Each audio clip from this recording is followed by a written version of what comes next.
Ini jatuhnya sidang perdana apa bagaimana sih? Ya, saya Maji Ahmad, selaku kuasa hukum dari Yasmin Omar Wosnan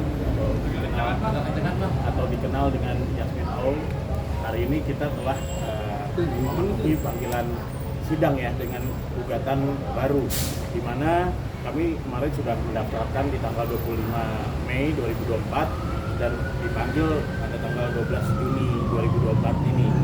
Dan saya komunikasi juga bahwa tergugat juga sudah menerima relas panggilan di alamat yang baru. Tadi yang agendanya secara formil juga sudah diperiksa dari kelengkapan kuasa hukum dan juga telah diperiksa gugatan. Mungkin ya sidang selanjutnya ini akan tanggal 25 ya, tanggal 25 sudah masuk panggilan sidang kedua. Berarti ini sidang Mediasi ya? mediasi atau? Ya, agendanya sidang pertama, karena emang tergugat tidak hadir, ya tetap secara patut sudah secara dipanggil oleh pengadilan.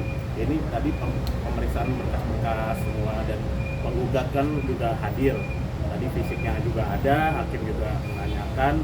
Ya tentunya yang kedua nanti akan mungkin ada panggilan kedua ya.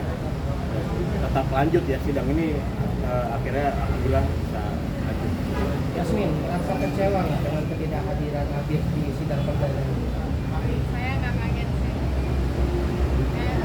No comment lah soal itu. Mungkin Maksudnya kenapa? kayak gini kan kayak lihat gampang gitu. Emang udah biasa. Karena ada hadir mungkin bisa dinilai udah kami Ya, mungkin apa udah biasa. Sampai malah bisa dibilang kayak gitu lah. Tadi kan kamu sempat bilang nggak kaget di hari ini nggak datang. Memang sudah dinotis atau memang kamu sudah kaget kalau seperti itu? Ya, dia juga emang udah terima suratnya ya. Itu kan pilihannya dia untuk datang atau tidak. No comment aja soal itu. Terus, Emang bener nggak sih permasalahannya karena masalah angka atau harta gitu? sama sekali tidak. Nah, karena santer berhembus di rumor di luaran bahwa Adit memiliki hutang piutang juga gitu. Itu bagaimana? Bukan soal itu. Nah, lebih kepada apa sih ini Yasmin?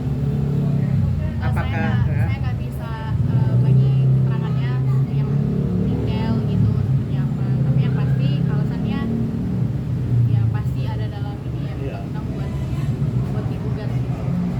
Terus kan ketika hari nanti sendiri hakim tahu aja tidak ingin berpisah atau seperti apa sih hari ini? Atau untuk tidak berpisah ya? Ya, saya kan emang udah ditalak ya, jadi mau dia hadir atau tidak itu kan benar sudah ada gitu. Tapi kalau dilihat dari story-storynya si Adit masih bertemu dengan anak, memang kamu membebasi dia untuk bertemu dengan anak atau mungkin tidak? Pasti itu pasti saya bebasin, karena kan anak-anaknya yang saya bilang juga pas wawancara pertama saya kan sama sekali nggak ada notis yang buat anak. Justru hari ini juga dia bertemu sama anak baru saja. Tapi nanti kalau misalnya sudah diputus gitu, apakah nanti masih membolehkan masih kan masih di bawah umur dan masih mungkin ya masih dia sendiri Pasti Berarti tadi dia pagi ketemu anak, ya dia jemput anak saya. tapi kamu sempat papasan kamu mana atau ngobrol untuk sidang hari ini yang dibicarakan hari ini? Sempat sih, dia emang udah tahu hari ini ada sidang. tapi memang sengaja dia nggak datang atau Komennya memang apa? Saya nggak tahu itu bisa tanya sama Pas dia. kamu menanyakan itu komennya seperti apa? No comment.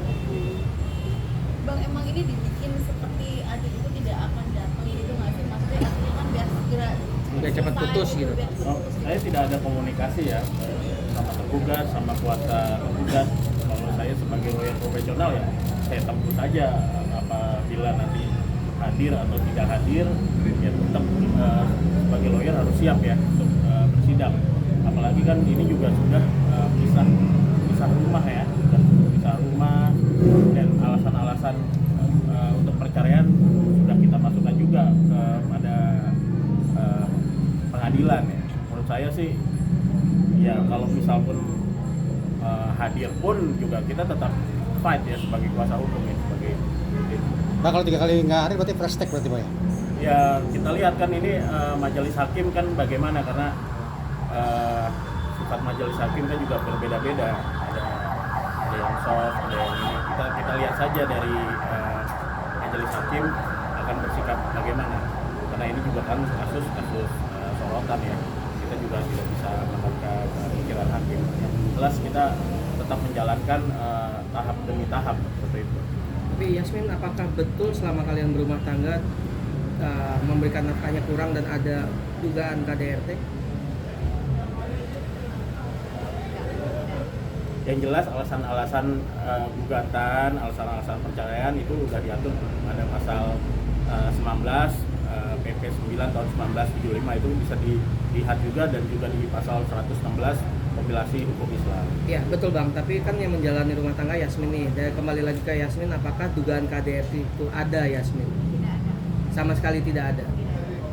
Tapi apakah Yasmin mengetahui jika Adit memiliki utang piutang kepada orang lain juga?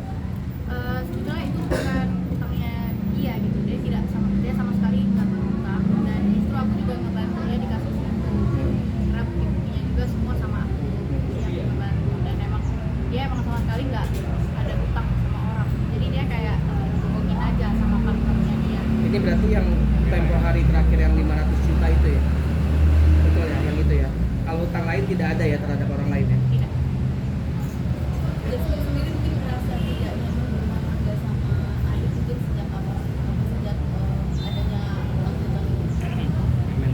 Kayak aku bilang tadi, ini soal perceraian ini sama sekali nggak ada kaitannya dengan utang-utang itu, dan kita emang ya kita udah pisah rumah juga udah lama, ada tiktokan, dan ya justru itu aku udah cerai, karena juga udah salah aku. Ya, karena aku cuma fokus ke anak aku aja sih, ya kita saling bagi waktu lah untuk anak kita berdua. Bang, gugatan ini juga termasuk ada harta untuk gunung ini atau pemberian nafkah? Hanya gugatan cerai ini, Cerai dan ya hak asuh anak. hak asuh anak. Ya infonya sih tanggal 25 ya, karena tanggal 22 cuman ada libur juga kan. Yang jelas gugatan telah diterima dan majelis hakim tentunya akan memproses dan memeriksa gugatan kami, dan tadi juga majelis hakim juga tidak ada permasalahan lah, mungkin ini aja, nanti tunggu di persidangan berikutnya saja gitu. Yasmin berarti Ya masih ya pemeriksaan atau panggilan lah, itu apakah datang tergugat. Yang jelas kita akan terus hadir ya, kuasa hukum tentunya. Yasmin berarti masih udah tertutup ya untuk pintu mediasi, untuk udah apa mungkin agak mediasi keinginan lagi atau balik lagi, atau udah perbaikan tertutup mungkin. udah kekeh gitu. Enggak, kalau untuk balik lagi sih enggak ya, karena saya emang juga udah ditalak udah lama juga. Yasmin, boleh tahu nggak, apakah kamu mengetahui ketika Adit memberikan uang atau nafkah kepada Nobel? Yasmin tahu nggak? Karena kan center berhembus kabar ada seperti itu gitu. Soal itu saya nggak tahu, soalnya waktu itu emang kita udah pisah rumah. Ketika itu sudah pisah rumah, Ya. berarti sama sekali tidak mengetahui adanya hal itu. Saya juga doain ya baik-baik aja lah gitu. Soalnya kan ini juga kita juga udah pisah emang udah lama gitu kan, dan ini juga keinginannya dia gitu bisa juga. Berarti komunikasinya sudah tidak akur sejak pisah rumah bahwa ini keinginan dia gitu ya. Perceraian ini keinginan dia gitu ya. Bukan keinginan Yasmin ya. Sama-sama sih, sama-sama. Kak, mau ada obrolan nggak sih sama Aditnya sendiri biar di persidangan selanjutnya dia hadir gitu? Eh, Itu ya diserahkan sama tergugat dan kuasa hukumnya ya. Kalau kita fokus terhadap gugatan kami. Berarti kamu menutup komunikasi sama Adit? tidak, Tidak. WA tidak diblok atau apapun tidak diblok? sama sekali. Jasmine, satu lagi, sedikit pun sudah tidak ada rasa sayang sama Adit. Untuk apa ya memperbaiki mengingat anak masih kecil. Kalau soal